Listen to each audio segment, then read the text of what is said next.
Hello, everybody. I'm just returned after a month in Siberia. Yesterday I returned, so my bad English became worse during this month.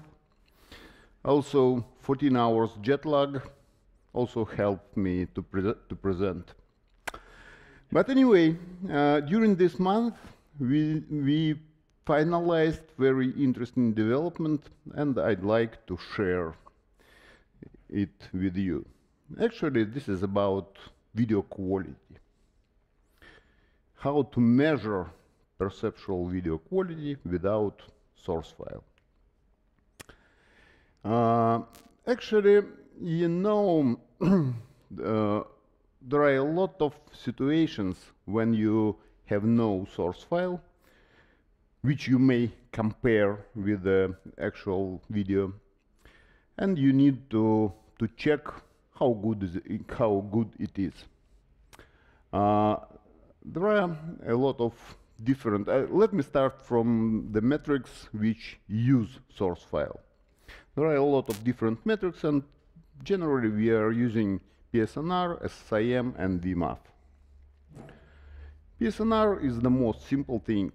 You just subtract one image from another and then calculate squares of all the differences and do a logarithm. And the general idea that at PSNR more than 45, nobody sees the difference. 40 to 45, very good. So below 30 is very bad quality. This is general understanding, but it's not 100% fit to the perceptual quality. SSIM is a bit more hard to understand mathematics, but actually it's not that bad.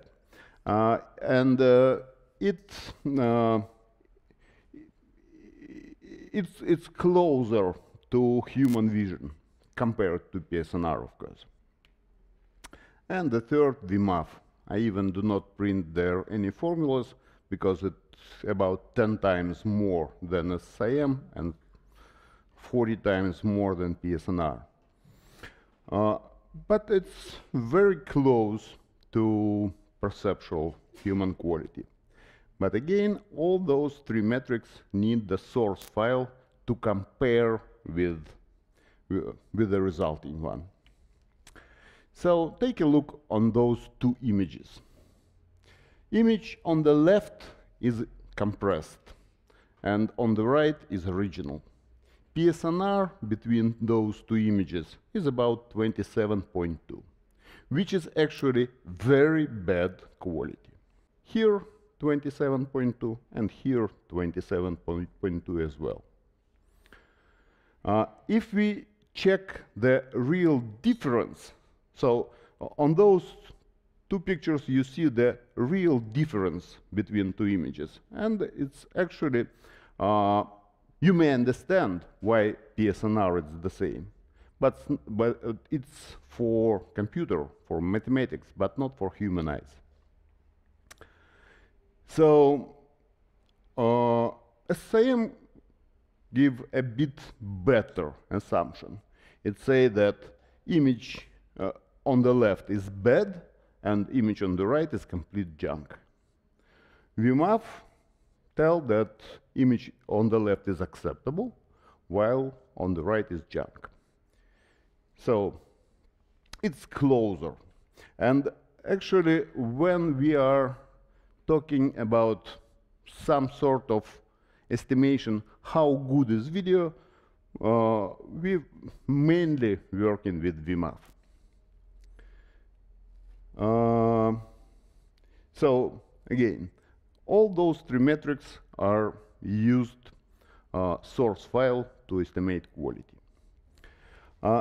This is the metric called EPSNR, estimated PSNR, developed in Ellicott, and actually it tries to measure video quality without source file. Idea, and it provides results more or less close to PSNR. Idea is very simple. In compressed image, in compressed video, we have a coefficients which were quantized, and we knew the size of a coefficient and size of quantizer. Say quantized coefficient is 5 and quantizer is 20. This means that before quantization, coefficient was in a range from 90 to 110. So what we do? Actually, we add random value to 90. Random value from 0 to 20, we add to 90 and do get some random number. Then with this noised coefficients, we calculate image and calculate PSNR between this noised one and decoded one, and got some PSNR measure. So here you may see how EPSNR works for different bit rates. You may see that for low bit rates, especially for P and B frames, so actually here I frame, BBP, BBP, I frame again. So you may see that for B and P frames, for low bit rates, EPSNR does not work. This is because for those low bit rates, for B and P frames, we have a lot of zero coefficients. And for zero coefficients, if for non-zero coefficients, this distribution is more or less like white noise, then for zero coefficients, distribution is closer to Gaussian curve. But the problem is that we do not know if zero coefficients are a real zero because of very good prediction. So in case of very good prediction, it will be Gaussian curve. And in case of bad prediction, it will be again some close to white noise. So we have this knowledge. And that is why for highly compressed video, it does not work as good. And another problem of EPSNR that it does not provide correct results for a few transcoding, especially if it was transcoding in a different formats. Say there was AVC encoding, which was transcoded to HEVC, say for satellite transmission, and then on the receiver side, it transcoded back to AVC to feed consumer set-top boxes. So after this transformation, we cannot tell much about video quality with this EPSNR metric. Some time ago, say probably 6 months ago, one young but very ambitious company asked me to do video comparison between video 1 and video 2. Here we have incorrect scheme. Actually, content provider provide differently encoded content, not the same source for satellite delivery and for IP delivery. And this ambitious company, as far as I understand, is going to put all the satellite channels in the world, put it in IP. Just grab all the satellite channels and put it in IP.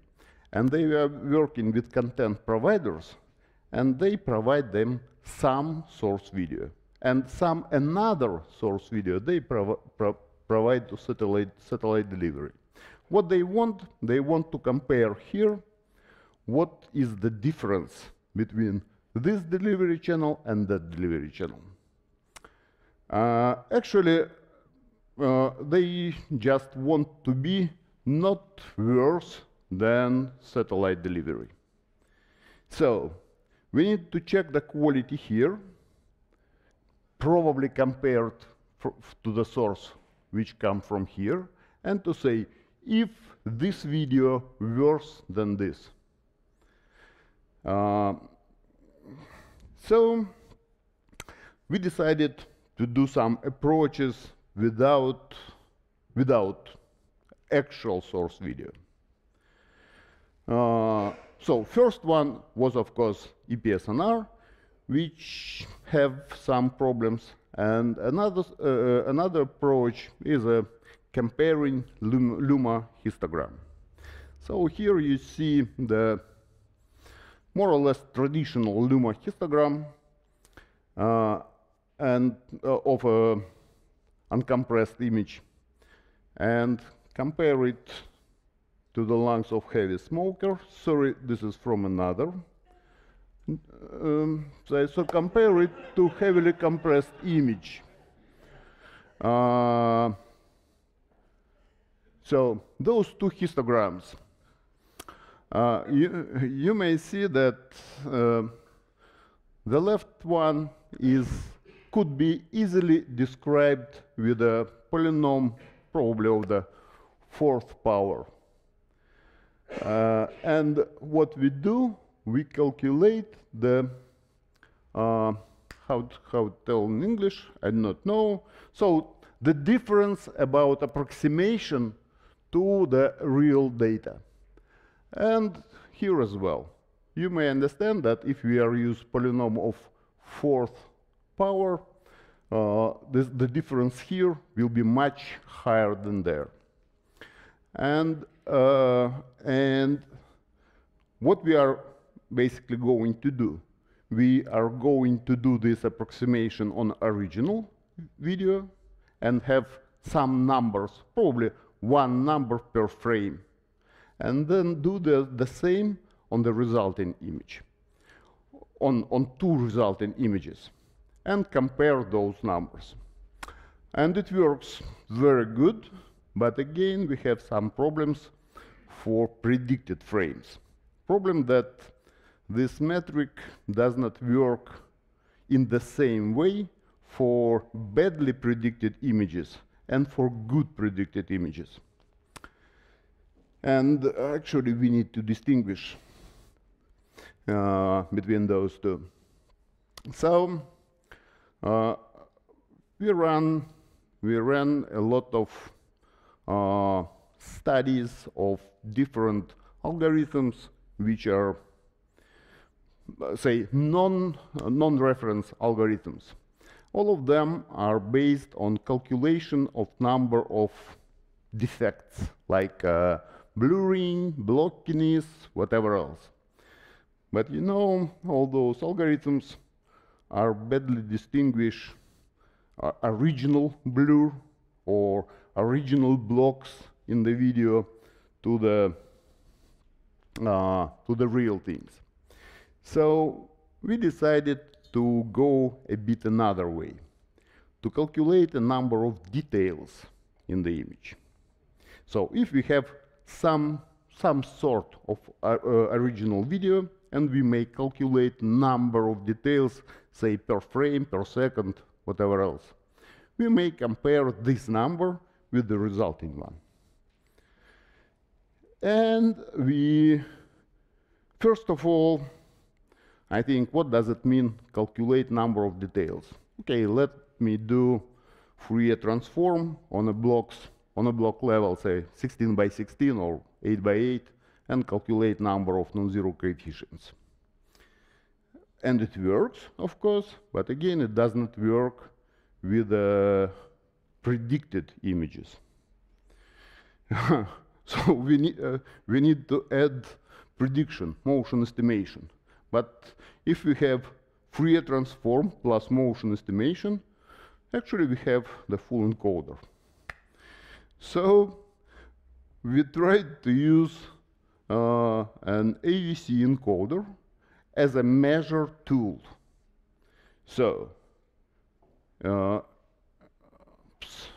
in this scheme, where is it? This scheme, this scheme. If you calculate number of details on source here, and we have a number of details per second, then calculate here and calculate here, we have actually three numbers. 1000 here, 500 here, and 300 there. This means that this video is a bit better. It was not that simple. We have to combine all those three metrics together. So EPSNR plus Luma histogram based plus this Elicard AVC encoder based,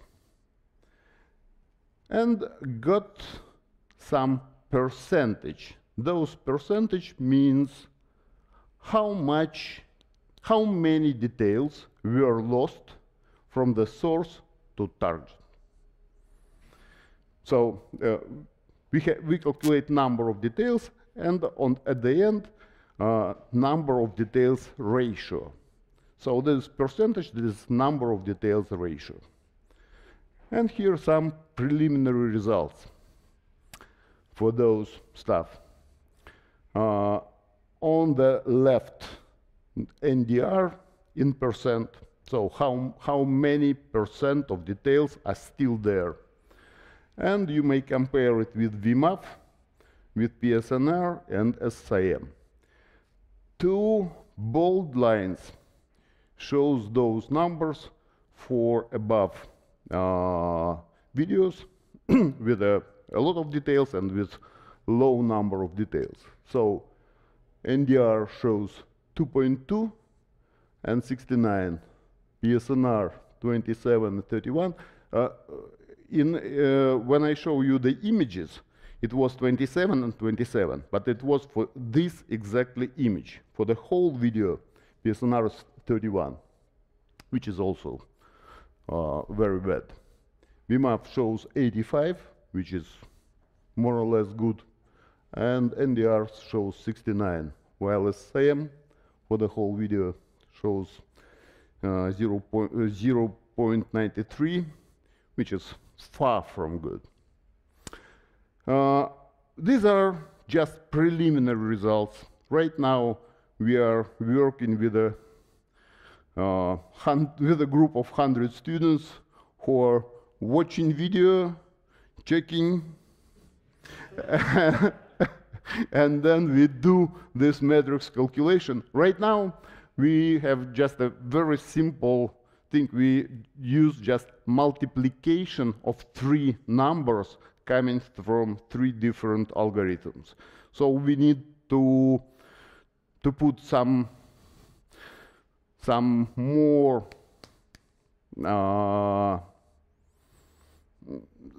some more complex formula, but in order to calculate, to understand what the formula is, we need some comparisons.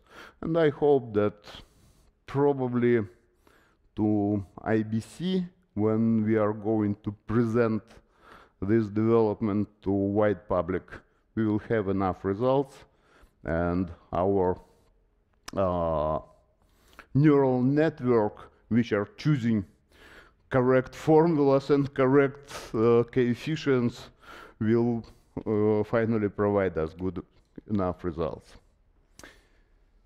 So I do not know what's the last thing. It's not written by me, but actually first four is real benefits of this new metric.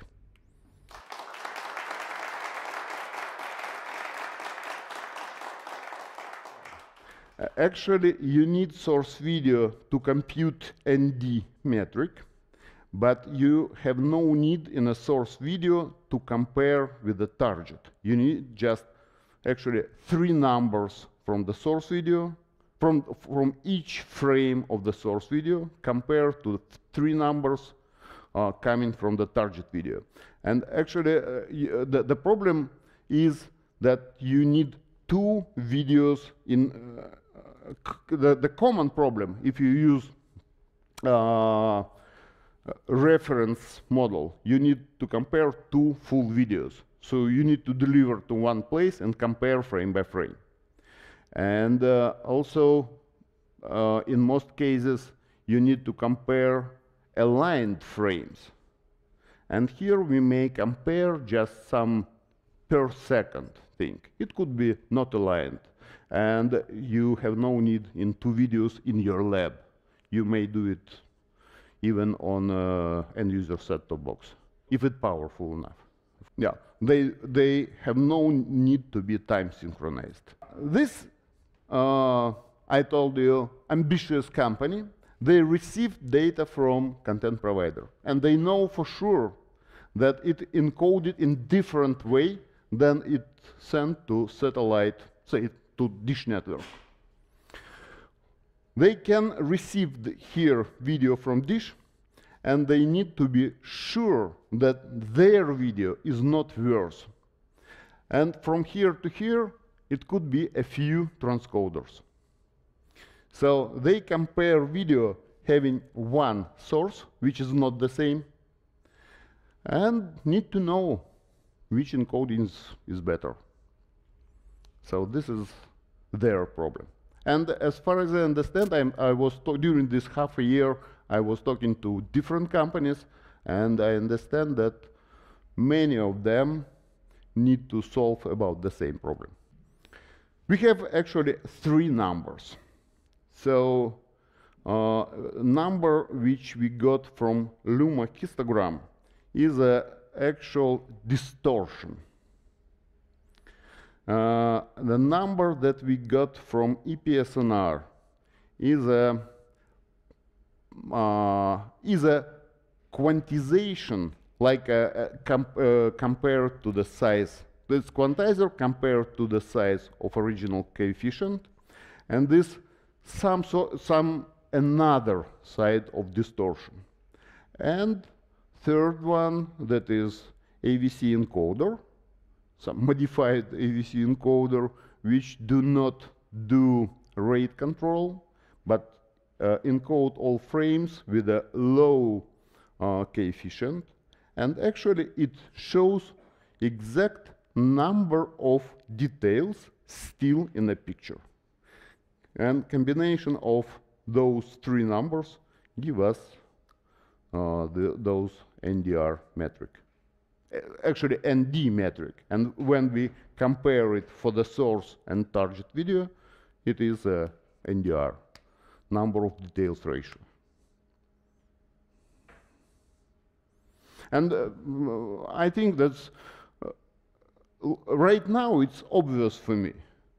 But when I deliver this idea to codec development team, they were very surprised with it.